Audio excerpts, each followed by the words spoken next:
प्रणाम दोस्तों। दीपक कुशवाहा आशु लिपिक चैनल पर आप सभी का स्वागत है। और आज हम बात करेंगे उत्तर प्रदेश पुलिस विभाग की तरफ से आने वाली बम्पर भर्तियों के बारे में।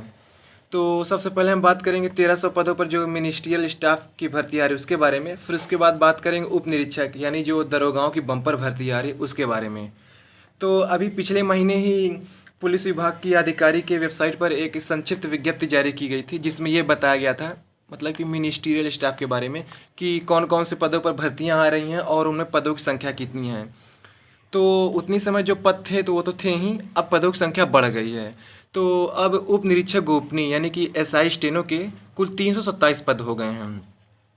तो वहीं सहायक उप निरीक्षक के लिपिक यानी कि एएसआई क्लर्क के 644 पदों पर भर्तियां रहेंगी। और सहायक उप निरीक्षक लेखा यानी कि एएसआई अकाउंटेंट, इसके कुल 358 पद हो गए हैं। टेंडर इसका इसी महीने फाइनल हो जाएगा और सितंबर अक्टूबर माह में आपसे इसके लिए आवेदन ले लिए जाएंगे। ये सारी बातें मैं आपको इसलिए बता रहा हूँ क्योंकि अभी कल ही भर्ती बोर्ड के डीजी साहब ने यानी कि आर के विश्वकर्मा साहब ने एक समाचार चैनल पर अपना साक्षात्कार दिया है, मतलब विधिवत पूरी गहराई से उन्होंने सब कुछ बताया कि कौन कौन सी भर्तियाँ आ रही हैं, पदों की संख्या कितनी है, कितने पद बढ़ाए गए हैं, कब कब इनकी परीक्षाएं कराई जाएंगी, सब कुछ उन्होंने विधिवत तरीके से बताया है। तो उनका कहना है कि इन सभी के लिए सितंबर महीने से आवेदन शुरू हो जाएंगे और 1 महीना तक आवेदन लिए जाएंगे।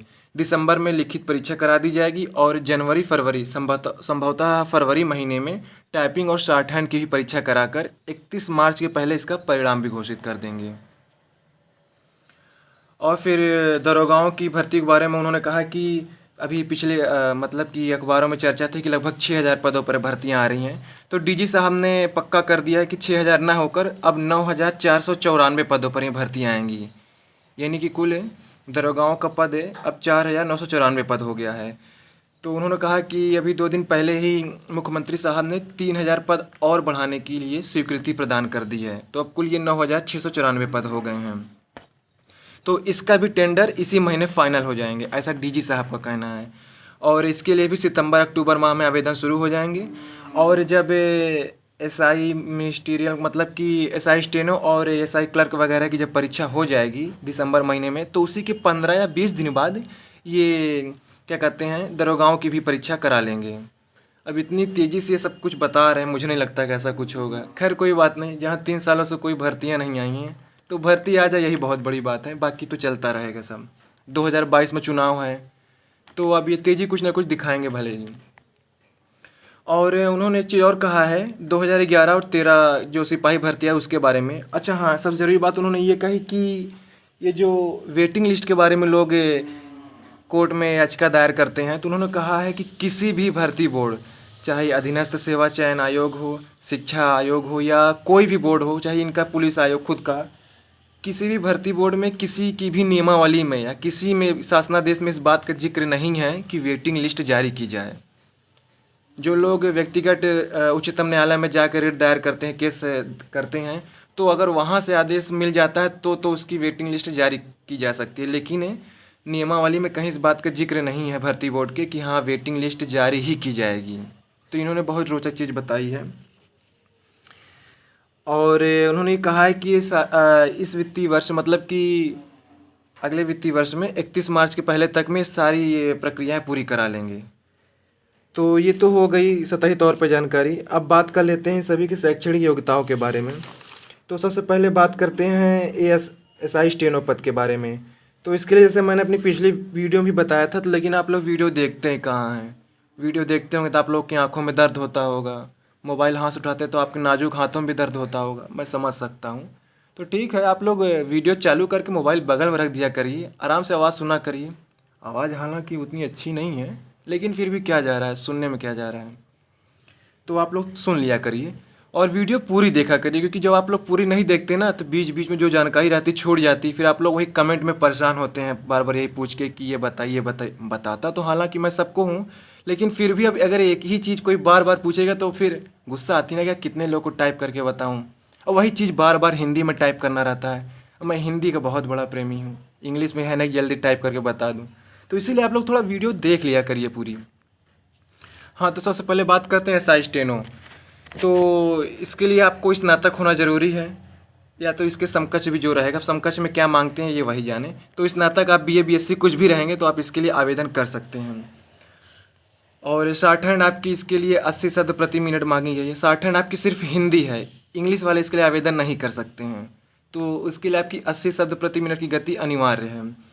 और हिंदी टंकण यानी कि हिंदी टाइपिंग में आपकी कम से कम 25 शब्द प्रति मिनट की गति हो। और अंग्रेजी टाइपिंग यानी कि अंग्रेजी टंकण के लिए 30 शब्द प्रति मिनट की गति अनिवार्य है।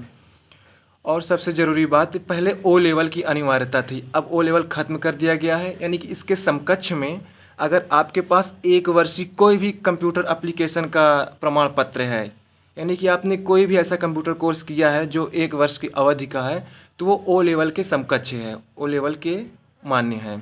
ऐसा भी पिछले महीने जो ये इन्होंने विज्ञप्ति जारी की तो उसमें साफ साफ बता दिया था, क्योंकि लड़के इनको मिलते नहीं थे। और हाँ, ये इसको लड़कियां और लड़के दोनों भर सकते हैं। तो पहले यह था कि कुछ सीटें, कुछ क्या बहुत सीटें खाली चली गई थी, तो यह जुड़ के आई है इस बार, तो इसलिए बहुत ज़्यादा पद हैं। तो इस बार ओ लेवल की अनिवार्यता खत्म कर दी गई है। और उम्र की बात करें तो 21 से 28 वर्ष मांगा गया है। और हाँ, आप लोग लंबाई बार बार पूछते हैं, तो देखिए वो जो दरोगा यानी कि सिविल जो एसआई की भर्ती आती है उसमें 168 सेंटीमीटर आपकी हाइट मांगता है, इसमें 163 सेंटीमीटर है। अभी पिछली वीडियो में आप लोग ये बता रहा था, आप लोग कमेंट करते हैं अरे जानता नहीं कुछ ऐसा वैसा है, तो मुझे क्या जा रहा है यार झूठ बोल के, जो विज्ञप्ति में है वही बता रहा हूँ। तो एसआई स्टेनो, एएसआई क्लर्क और एएसआई लेखाकार यानी कि एएसआई अकाउंटेंट, इन सभी के लिए 163 सेंटीमीटर हाइट होनी चाहिए आपकी। जनरल ओबीसी और एससी एसटी के लिए कुछ कम है, शायद 158 है। तो उसको जब नई विज्ञप्ति आएगी तो आप लोग देख लीजिएगा। और नियमावली में संशोधन भी हुआ है तो उसको भी देख लीजिएगा। तो ये चीज़ें हो गई।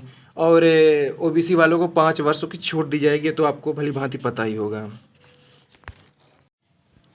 हिंदी टंकण परीक्षा आप लोगों की इनस्क्रिप्ट कीबोर्ड लेआउट पर ली जाएगी, यानी कि आपको सिर्फ इनस्क्रिप्ट कीबोर्ड दिया जाएगा टाइपिंग के लिए, ना कोई कृति देव, ना रेमिंगटन गेल, ना आपका ये CBI PNB जो भी है वगैरह वगैरह, ये सब कुछ नहीं, सिर्फ आपको एक ही फॉन्ट दिया जाएगा। जिसे आप लोग चाहे तो देवनागरी इनस्क्रिप्ट कह लीजिए या मंगल इनस्क्रिप्ट कह लीजिए, दोनों एक ही है।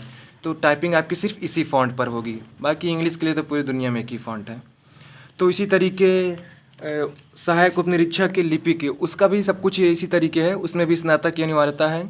उसमें भी टाइपिंग 25 और 30 शब्द प्रति मिनट की है, बस उसमें शॉर्ट हैंड टेस्ट नहीं है, बाकी सारी चीज़ें, सारी प्रक्रिया आपका जैसे शॉर्ट हैंड वाले मांगा गया था उसी तरीके इसमें भी है।